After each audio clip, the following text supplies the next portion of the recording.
Hello and welcome to another podcast of Mind, Mood and Food. I'm your co-host Margaret Bell and I'm an anti-diet empowerment coach and gut health expert, and I'm here with my co-host Adele Derbyshire.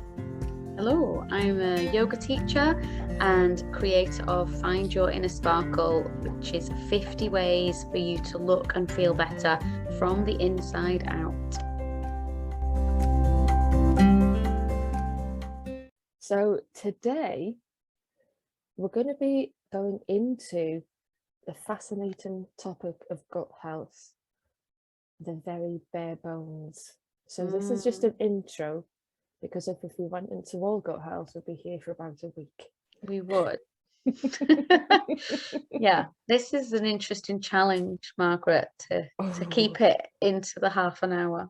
Very much so, very much so. Now, I've been studying gut health for donkey's years, it feels. My mum was diagnosed with lupus when I was 15 and a half, and that's when I started looking into it. So that's before the internet was invented, which is a scary thought. Was there life before the internet? Was there a life before Google? Who cares? But gut health, to be quite honest with you, I see as the most important thing, because I'll be honest, if your gut isn't healthy, then your body and your mind aren't healthy. It's all in tune with one another. I don't know, I presume you know about the gut brain axes, Adele? A little bit, but yeah, go on, tell us more. Well, it's been proven that basically there is a link and a connection between the brain and our gut. So when it comes to the likes of, say, for instance, our serotonin, which is, it's very huge when it comes to the happy hormone. Exactly. If we're not producing serotonin, then we're not probably exactly in a happy mood. But over 8% of our serotonin is actually produced in the gut, which I just found absolutely fascinating. And other kind of hormones are definitely produced in the gut. So it goes without saying, if we're not really taking care of it, then our mental health is really, really affected. And I don't think people get that as much as they really should. No, I agree. I think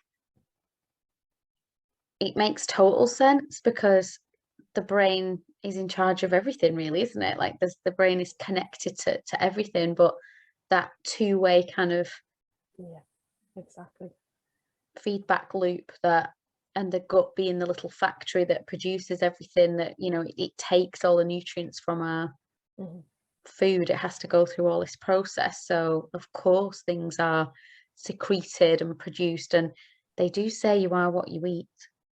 You really are, to be fair, because if you're eating...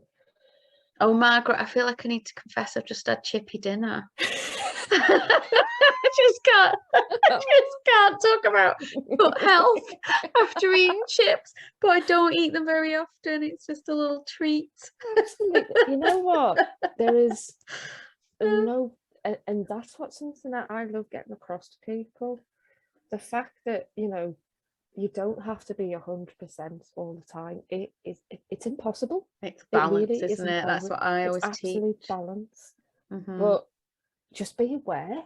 Be aware of what you're actually putting in, because there are people, like, I know people, like, there's builders down our street at the minute, and we always laugh when we go past them because they've always got pie or chips, and they do working it off, so they just think, well, we're working it off because we've got a physically demanding job. But I do think about that in terms of this stuff, because if you eat that, yellow food, essentially, they say eat a rainbow, don't they? And if you're just eating the same colour food because it's bread and chips and it's all very bland, it's not just about giving you the calories so that they can do the physical labor. There's enough calories in a pie or a bag of chips to get the work done, but where are those nutrients coming from to produce all those hormones and things like that we need? Exactly. I mean, the likes of food we eat, I'd probably say around about 80% of the time is what we should really be concentrating on. So yeah, you're absolutely right. The colours of a rainbow when it comes to vegetables.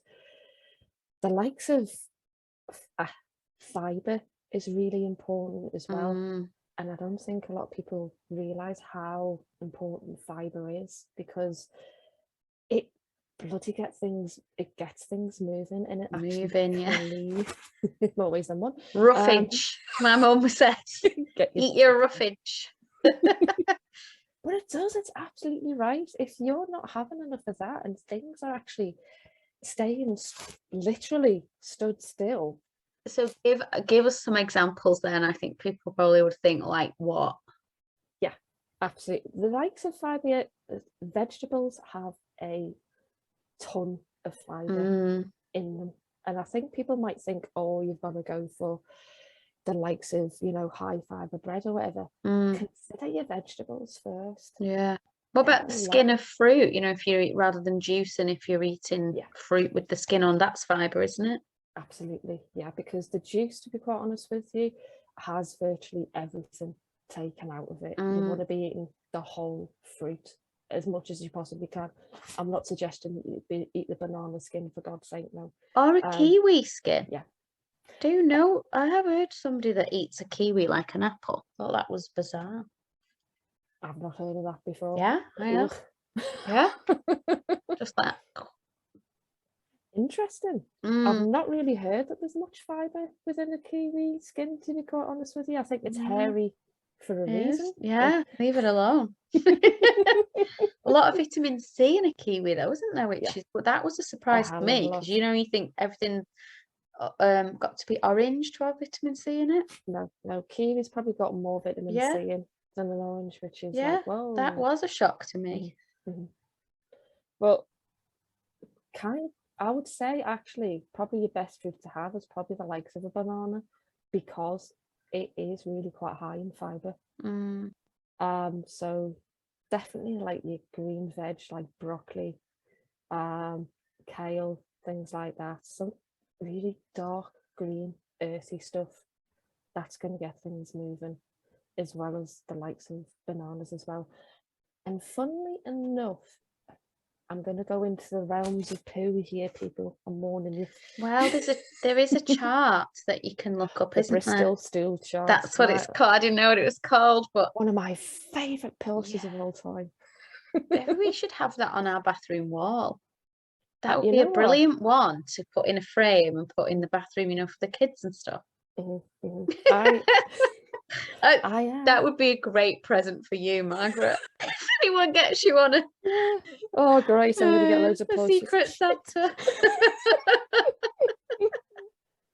But you know what, you're not far from the truth, so because if your poo is in good working order, then your gut is in good working order. And this is the kind of point I was getting to. If you literally stood still, then your gut is not in a good place, and that is when you need to increase your fibre. But also a good idea is to start taking Epsom salt baths as well.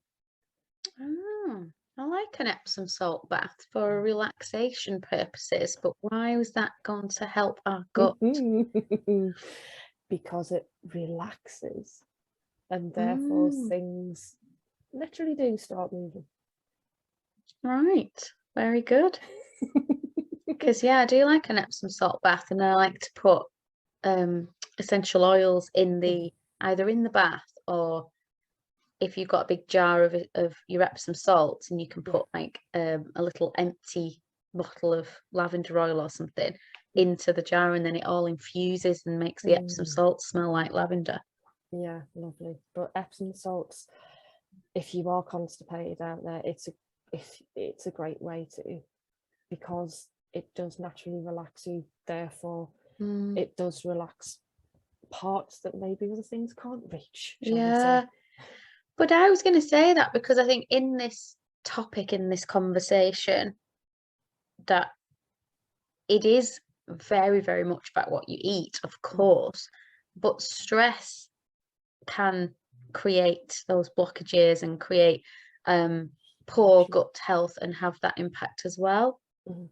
You know, Hugely. if we're in fight or flight mode, which people are in constantly these days, Yeah. then your body puts all of those functions that are automatic, that are the work of the parasympathetic nervous system, like digesting your food and taking all the nutrients out of your food and doing all that good stuff.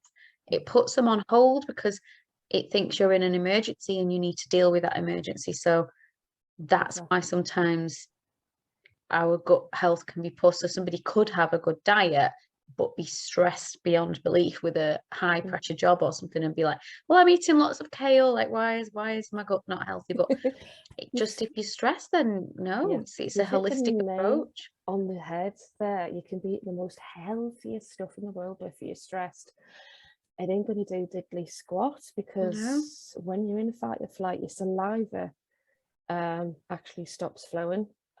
Your gut shuts down, and so does the intestines. So if you're eating when you're stressed, nothing is really digested properly. You're not getting anything to where it really needs to go when it comes to, your minerals and your vitamins.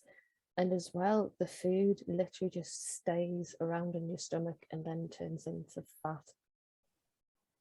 Yeah, scary. Mm-hmm. So the one thing that I ask clients to do if you find yourself stressed when you're going to eat is ask the question, am I actually stressed at the moment?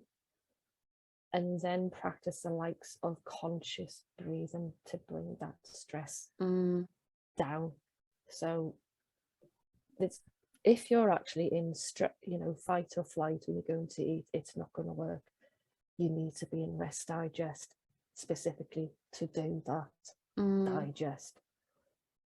Because if you're in fight or it's flight, just giving your body that green light signal that it's okay to do its job and digest the food. Same when you're going to bed at night. I'm sure we'll talk about sleep on another episode, but it's the same thing. You're not going to sleep, and you're not going to sleep well if you're stressed. So it's easier said than done. I think where people are, running around deadlines to hit, or oftentimes, you're wolfing down your food whilst you're on a call or something like that, so you're not mindfully eating.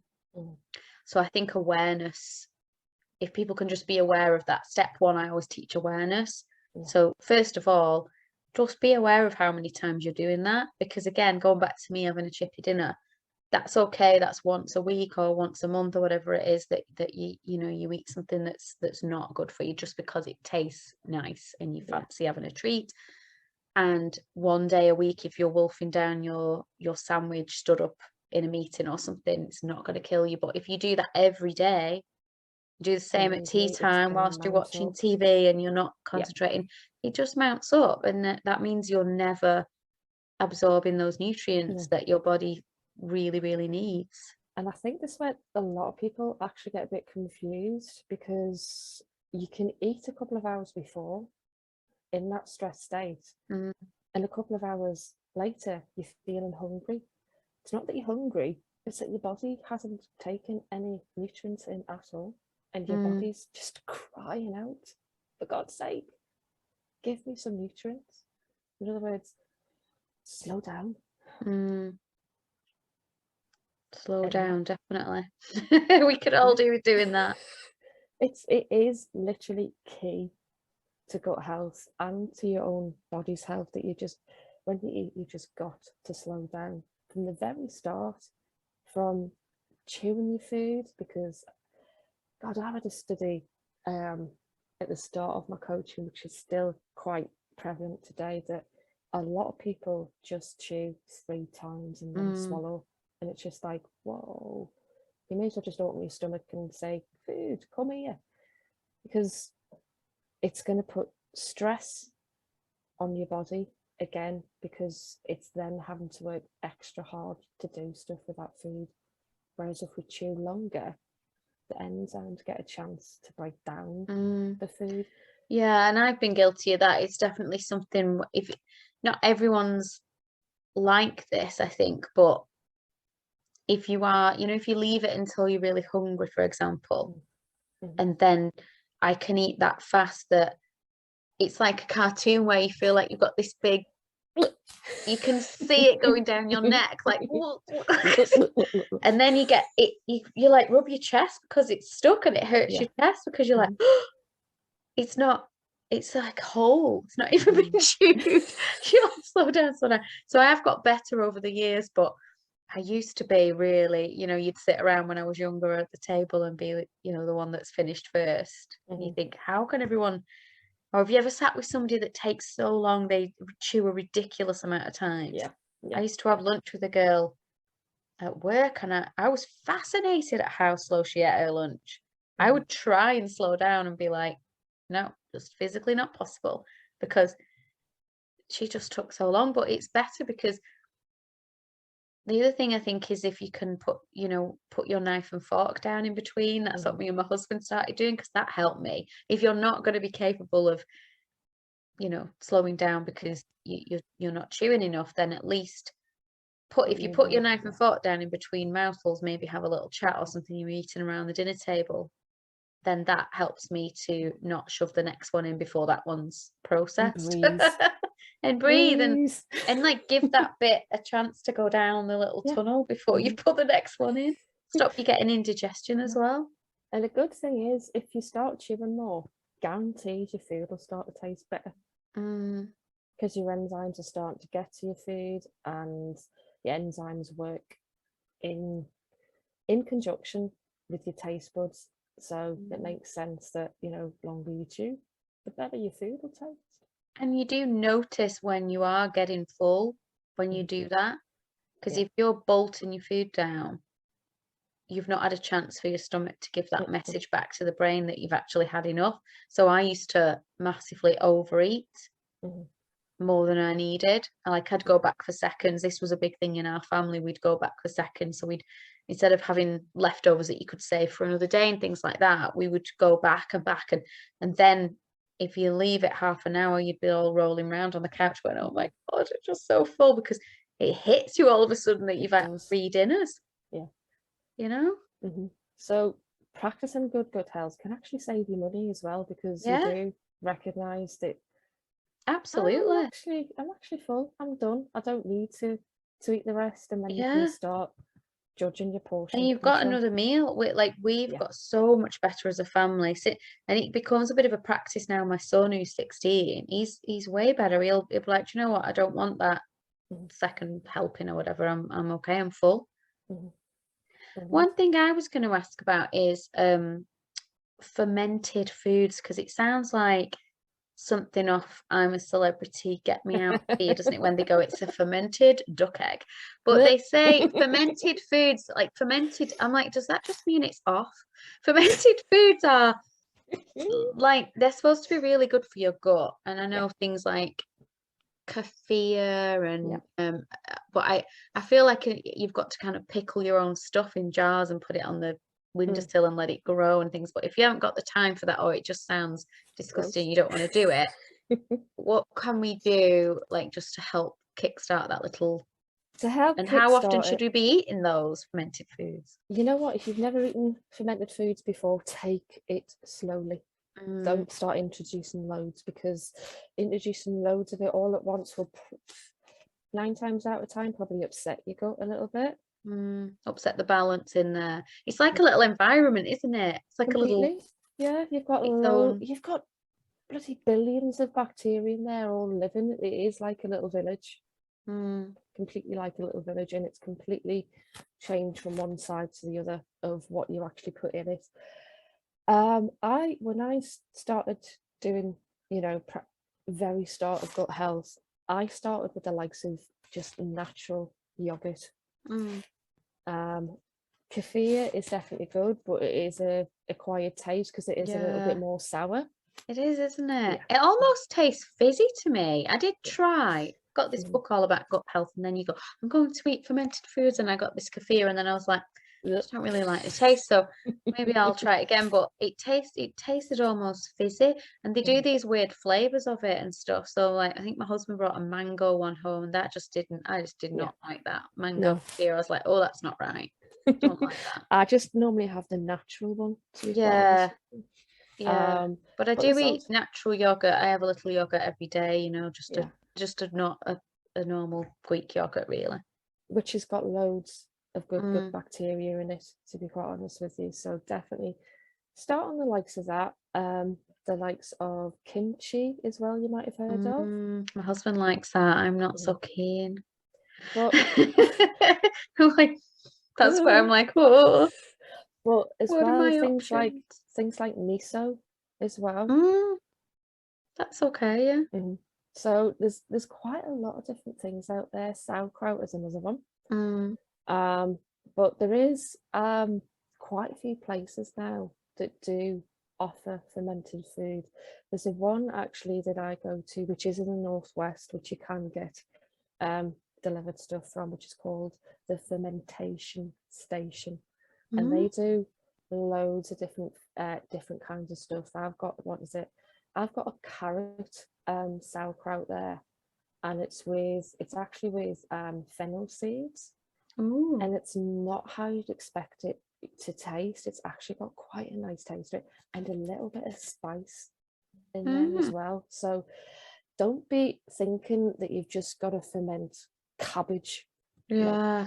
Too much virtually. hassle and like if it's not appealing, it just I was just thinking how do you get that stuff in your everyday diet, Mhm, a mhm. regular diet anyway, without going to so much trouble to get it in there? If you think fermented food is normally happening in winter, the Mm, reasons that being is one, there's not that many vegetables around in winter, and we were in abundance of vegetables in the summer period. mm, So that's why we actually started fermenting, to basically prolong the life of vegetables that are yeah, produced in the summer to preserve it to last us through into the the winter, winter. Yeah, because we didn't have fridges. yeah. So you can virtually ferment any kind of vegetables. What I would say is some of them probably aren't as nicely fermented as others. Um, Tomatoes can be, but they don't have a very long shelf life. Mm, Um, Cucumbers are fine. Maybe stay away. I'll be honest, I've never tried fermenting the likes of butternut squash. I've no idea how that would turn out, and it's just not appealing to me at all. But you can just ferment virtually anything, and it's quite simple. There's loads of stuff on YouTube with it. Quite a lot of it is literally just salt and a bit of water, and then you can just put in different kind of spices. But what I suggest that you do is literally just go onto YouTube and see how to start fermenting stuff, and it is the simplest thing in the world. It's normally, you can choose how long you ferment it for as well, so whether you just want it lightly fermented so it hasn't got such a strong sour, yeah, taste. a Yeah. strong taste, and you can take it all the way through to as long as you want. Have a play with it, Mm, because it yeah. really is, if you can get into that, it really is a good thing to do, because you save yourself a fortune, and literally a lot of vegetables can be fermented. And what would you eat them with? Or would you just eat it on its own, or if you'd Um, fermented some carrot or something like that? mhm. What would you put that on a salad or put it in Salad, a crikey, stew? you can put it on a salad, crikey. I've even put it, when if I have had a burger, I just put it on as, Mm, a topping on a burger. Let your mind go a bit wild. What would you normally do with carrots? Mix it up, put it in a stir fry, whatever you feel that you want to do, just give it a go. It's nothing really to be scared of, because all it is a vegetable that's been, preserved a little bit, yeah, yeah. preserved. Hmm. Wow. Well, maybe we'll be fermenting some carrots soon. I'll let you know. I'm all for things that are easy though. Um, what before we finish today, I just wanted to ask about leaky gut. I don't know, forgive me if it's a long answer, That's all right. but I have heard the term of, oh, it might be that you've got a leaky gut or this, that, and the other. What is it? What are the symptoms that people might experience? If, how would they know that they've got a leaky gut, and what would they do about it? There are a lot of symptoms for leaky gut. So I'll tell you what a leaky gut is first. Basically, the membrane between our gut and the rest of our body is very thin. And when I say our gut really consists of, crikey, everything down from our throat all the way down to the other end. So it comes in, it goes out, that's our gut. So it's a thin membrane. That thin membrane can be perforated, and that can basically because of stress. It can be because of medication, the food that we eat, or the environment that we're actually in. And when I say environment, if you're used to using lots of antibacterial sprays, wipes, whatever, that can really permeate the gut as well. So there's different ways it can be permeated. And what it means when it's permeated is that not only is food getting through, little bits of food, but unfortunately little bits of poo as well. And if they start getting through to the body, they start inflammation, but they also start disease as well. So you might do not want a leaky gut. God no. This is why you find these days the likes of autoimmune diseases have shot up. Yeah. Because of the likes of the leaky gut, even to the points of cancer. They're shooting up. I don't know. It used to be, crikey, 1 in 5. Now I think it's down to 1 in 3. I'm not even sure now if it's 1 in 2 people that it's just it's so important, the stuff that we're talking about then and working on together, because the combination of managing stress and looking at what you eat and put in and feed your body it's powerful. And even to the point of what you just said there about chemicals and things, this is a working process for me, because I still have some cleaning products around that I still use, but as you know, I'm very much into my essential oils, and I'm playing with making my own sprays, making a room fragrance spray that's just water, peppermint, lemon. You can just spritz it around, shake it up, instead of an air freshener that you're then breathing that in.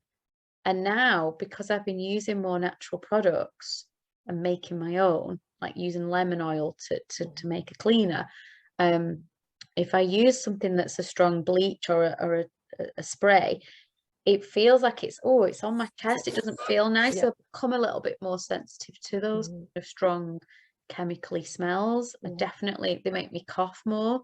So I think if we're just too used to them, maybe we don't notice that much, but it's one for another podcast. I think that, Margaret, about what things like these chemicals are doing, because we're absorbing them, the stuff we put on our skin, the our stuff creams, that goes into our nose, perfumes, the pollution that we breathe. It gets to our gut. And I guess just to finish off on a few, if you can call it, symptoms of a leaky gut, there are so many.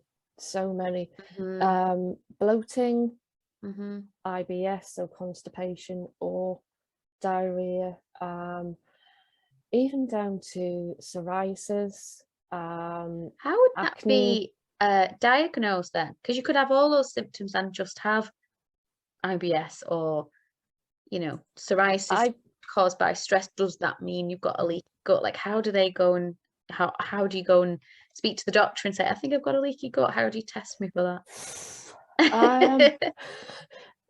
GPs these days, I'll be honest with you, probably won't. No. Unfortunately, which is so unfortunate.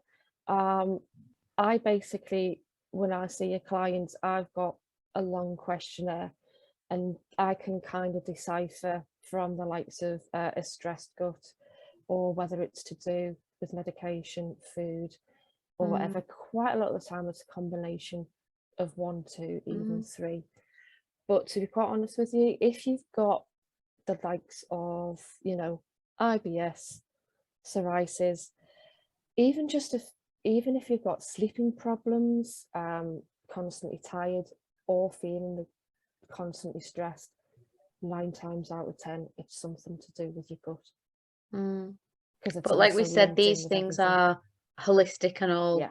It's about treating the whole cause, which is what we talk about when we look at what essential oils are good for people to use.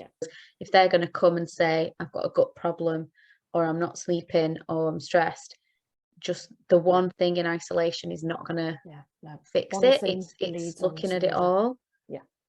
Exactly. Because I had a big problem with my gut a few years ago after being on antidepressants. So if you go to the doctor because you're anxious or stressed or overwhelmed or whatever it might be, you cannot cope, that's what they give you. And after doing my own research, because I, you know, not got time to go into it all now, but I have told my story in my group and things like that before, that it was the medication. I am very, very sure of it. I cannot prove it 100%, but the consultant, although he was quite careful not to blame it on that, I could tell he was being careful, but he told me, why are you on that? Like, stop it, which was a bit risky for him to say, because you shouldn't stop antidepressant medication overnight. Unfortunately, I did know that, and I decided I was going to stop them, because although it wasn't nice feeling stressed, the other thing that I was going through was worse. Like, I wouldn't wish that on my worst enemy, where you've got that kind of a problem going on with your gut, you know, to that extent. And I had to keep going back, and then eventually got to this consultant who we had to do where they do the camera. And that was diagnosed as collagenous colitis, which is a chronic condition. Like, you probably got that for life now. You have to have steroids and but I just knew, once I'd put 2 and 2 together and stopped the medication that was antidepressant medication, that I thought, well, no, I haven't got a chronic condition, because that's what's caused it. And once I stop that, my gut will be all right. It'll get back on its feet, and it has done, touch wood. I've never had a symptom since, you know.